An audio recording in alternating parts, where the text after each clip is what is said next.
Voy a leer Crónica postmodernista, relato del escritor Maximiliano Orioli, del libro Los participantes.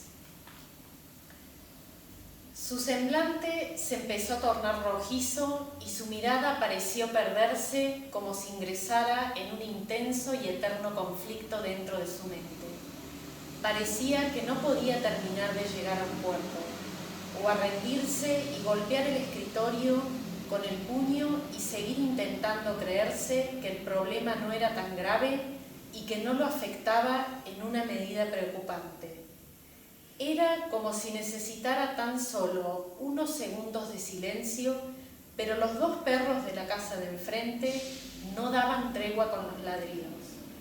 Sin cambiar el semblante y casi sin poder pestañear, continuó escribiendo. Su postura se notaba mucho más tensa que antes. Parecía querer leer lo que había escrito, pero en cada oración bajaba la cabeza a modo de buscar la concentración fuera como fuera.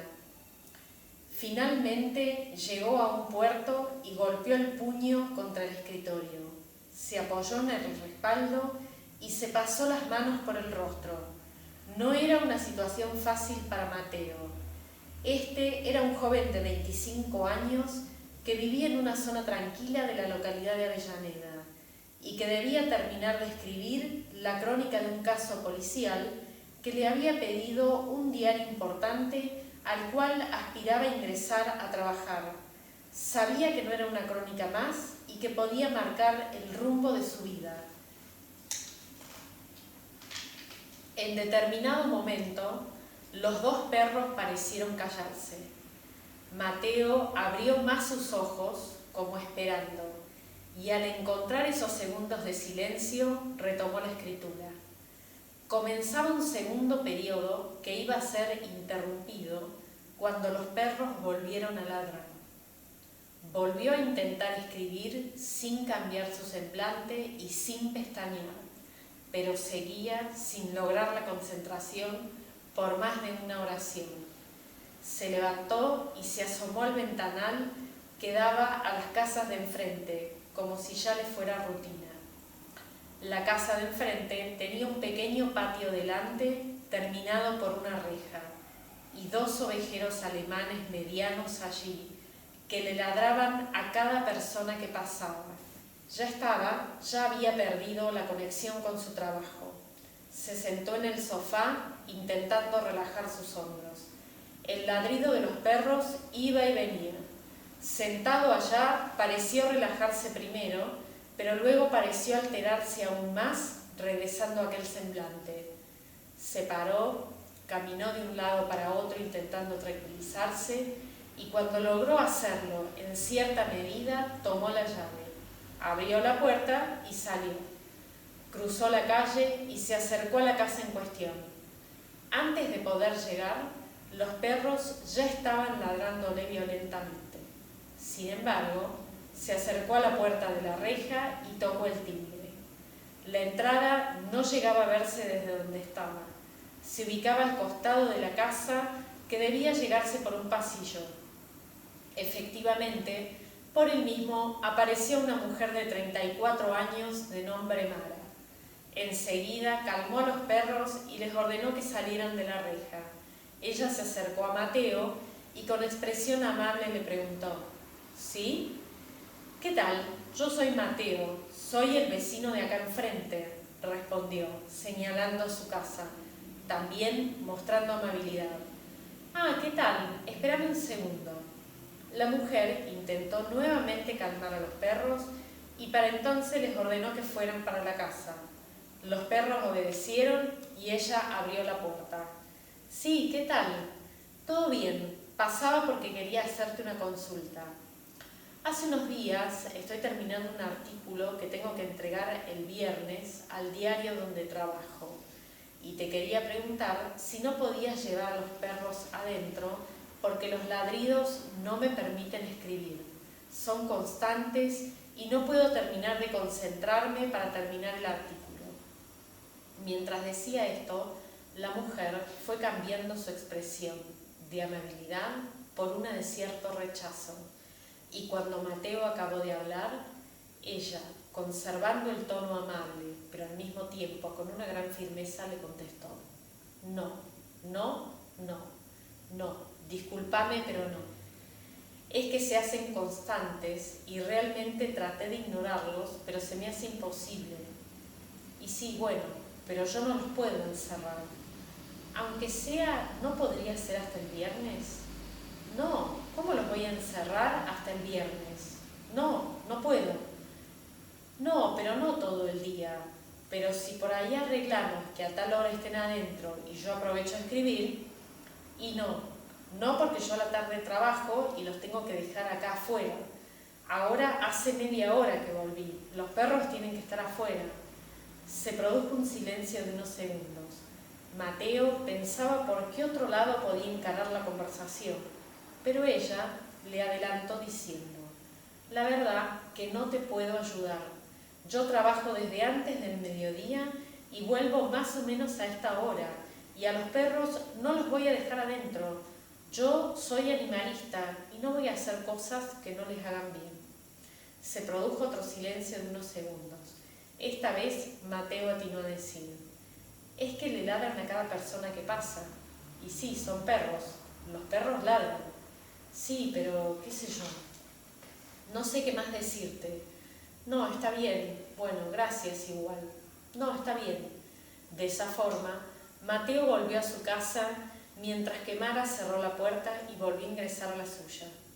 La mañana siguiente, Mara recibió la visita de una vecina y amiga, una mujer de más o menos de su edad, que salía a trabajar a la misma hora de ella y que una vez por semana pasaba por allí antes de irse.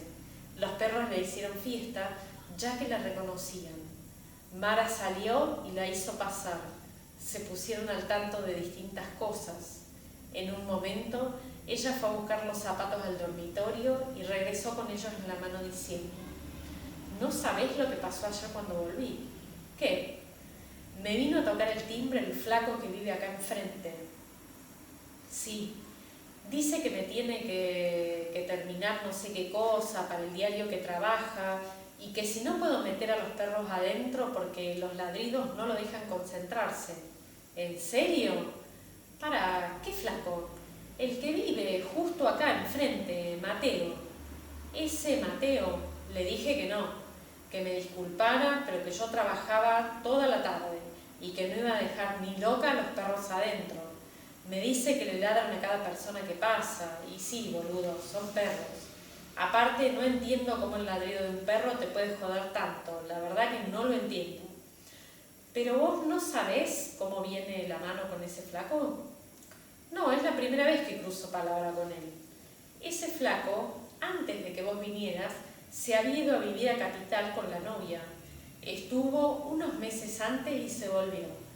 El rumor que se corrió dice que se pelearon porque adoptaron un perro y él no podía dormir por los ladridos que pegaba a la noche, que lo despertaban a cada rato, porque encima era un departamento de un ambiente. «Me está jodiendo», exclamó Mara sin poder evitar que le causara gracia. No, y dice que la novia, cuando tuvo que elegir entre el perro y él, lo terminó dejando a él. Aquí Mara se echó a reír mientras decía: no, me está jodiendo, con razón. El tipo ve un perro y le da urticaria. No la sabía esa. Esa misma tarde, Mateo volvió a intentar continuar con la escritura de la crónica. Al poco tiempo, los perros empezaron a ladrar nuevamente. No mostró ninguna expresión de molestia, pero los síntomas del día interior volvían a invadirlo. Esto lo hacía parar de vez en cuando, pero luego de unos minutos volvía resignado a la crónica escribiendo con todos esos síntomas dentro de él. Estuvo más o menos el mismo tiempo del día anterior y eventualmente logró llegar al final. La jornada siguiente, la previa a la entrega, hizo una especie de revisión no tan exhaustiva. Cuando llegó el viernes, se presentó en el diario y le entregó la crónica al jefe de redacción. El martes de la semana siguiente, debió volver para la entrevista donde se le haría la devolución. Allí, el jefe de redacción le dijo que la crónica no se parecía a las vistas en los diarios pequeños donde había trabajado. Sentía que su nivel, en comparación a aquellos trabajos, había bajado, que con dicho nivel no iba a poder ser tomado, pero que con motivo de aquellos viejos trabajos se le iba a dar una nueva oportunidad. Debía entregar el martes siguiente una nueva crónica, y esa ya sería la definitiva. Mateo se lo agradeció y volvió a su casa pensando desesperadamente una solución a su problema. La tarde siguiente, tratando de pensar que nada había ocurrido, se sentó nuevamente en la computadora y empezó el trabajo. Al poco tiempo, los perros volvieron a empezar a ladrar. Volvió a hacer un intento de seguir escribiendo, a pesar de que los síntomas lo habían vuelto a invadir, pero no podía seguir haciendo de cuenta que nada había pasado. La crónica escrita de esa manera había sido rechazada. Se detuvo y se volvió a sentar en el sofá intentando relajarse, lo cual, como siempre, era imposible, y después de estar sumergido un tiempo en ese conflicto mental, también era imposible para él no acabar en un nuevo estado de ira. Se paró frente a la ventana, miró a los perros con odio y con impotencia. Esos momentos lo hacían perder la noción del tiempo. Para entonces, vio a Mara caminar por el pasillo de la casa. Esta se acercó a la reja, la abrió y salió dejando que los perros salieran un rato sueltos mientras ella se quedaba allí viéndolos. Esto le dio a Mateo el impulso para realizar algo. Bajó, salió de su casa y se fue caminando para la esquina. Allí cruzó y caminó en sentido opuesto por la vereda de enfrente. Pocos segundos después de pasar por una casa ubicada cerca de la esquina, salió de esta la amiga de Mara, que sin reparar en él empezó a caminar en el mismo sentido. Mateo pasó por la casa de Mara sin mirarla, y para cuando ya la había dejado atrás, pasó por donde estaban los perros, que enseguida se le acercaron a ladrarle. Mara los llamó sin mucha autoridad para que volvieran con ella, pero estos no parecían obedecer. Ante esto, Mateo se detuvo y se dio vuelta, mirando hacia ella con expresión de odio.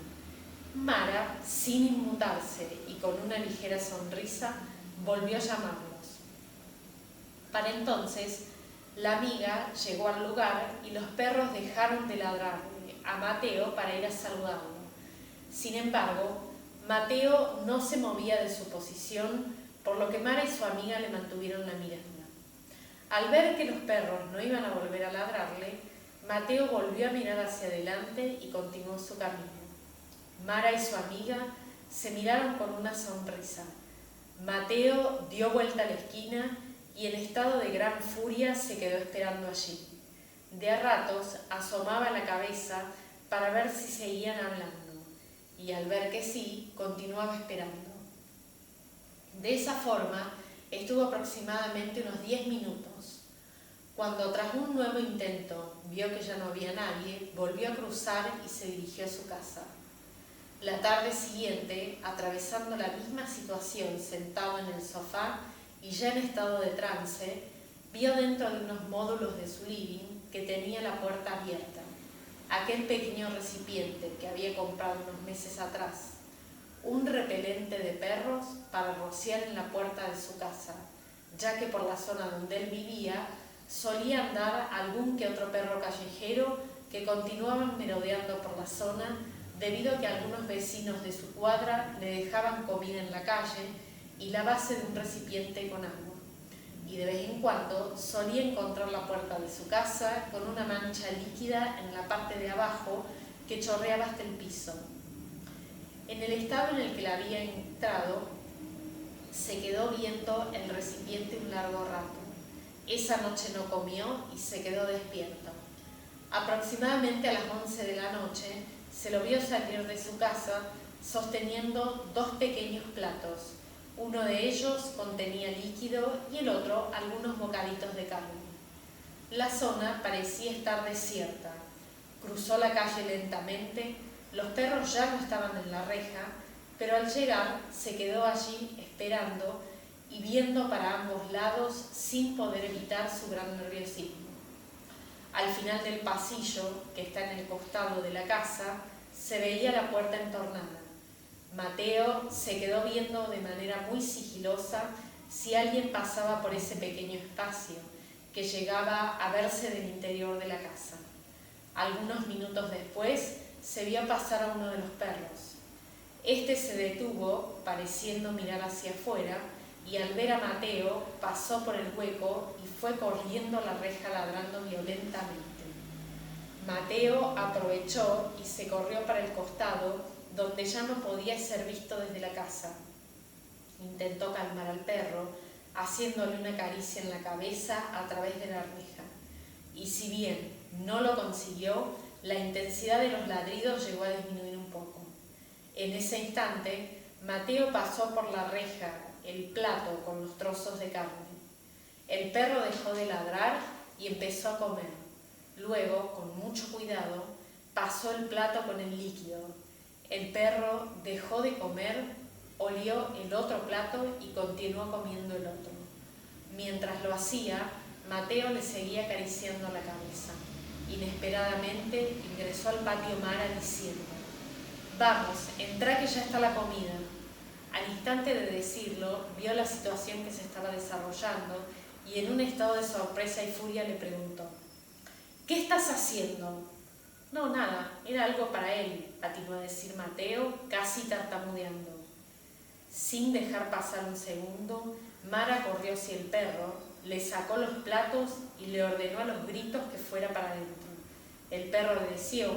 Luego de eso abrió la puerta de la reja y dijo furiosa: «Sos un asesino, hijo de mil puta. Sos un asesino de mierda, te voy a hacer la denuncia». «Si yo le traje comida, nada más. ¿Qué es lo que querés? ¿Que meta a los perros cuando yo no estoy? No lo voy a hacer, eso no va a pasar, olvídate, ¿me entendiste? Olvídate». Tras ese comentario, Mateo cambió su expresión de nerviosismo por una de coraje. «Entonces los vas a tener que cuidar mucho, no va a hacer falta. ¿Ves ese lente que se ve ahí?», le preguntó señalando hacia un rincón superior de la casa por debajo de las tejas. «Eso es una cámara, boludo, está todo filmado. Y mañana mismo llevo los videos a la comisaría de que te vengan a meter en cama». Mateo, ante ese comentario, entró de lleno en un ataque de furia y la agarró del cuello con toda su fuerza. Mara intentó defenderse yendo hacia atrás. Ambos entraron al patio, ella logró desacomodarle las manos y ante esto él dio un fuerte empujón que la hizo caer al suelo. Sin dejar pasar segundo, se arrodilló frente a ella, le volvió a poner una mano en el cuello, le puso el otro brazo en forma de escuadra y con puño cerrado a modo de tomar fuerza, y mientras lo hacía exclamó desencajado: «Hija de mil puta, te voy a matar». En ese preciso momento, el perro volvió a entrar corriendo al patio y ladrando violentamente directo hacia Mateo. Este dio un grito de terror y el perro se le tiró encima dejándolo en el suelo, donde continuó atacándolo. Mateo se resistió todo lo que pudo hasta que el perro le mordió el cuello y allí poco a poco dejó de moverse. Acto seguido, varios vecinos, entre ellos la amiga de Mara, empezaron a acercarse al lugar, el cual se conmocionó al instante. Mateo había fallecido. Atendieron a Mara, que les contó toda la historia, y le llamaron una ambulancia para que pudiera ser atendida. Además, organizaron llamar a la policía para poder mostrarle todo lo que la cámara había tomado. Para cuando los oficiales llegaron, la situación se mantenía bastante similar. Mara respondía con preguntas de sus vecinos, exhibiendo orgullosamente a su defensor, mientras que el perro seguía firme y altanero, con el cuerpo boca abajo de Mateo delante de él, exhibiendo orgullosamente su presa.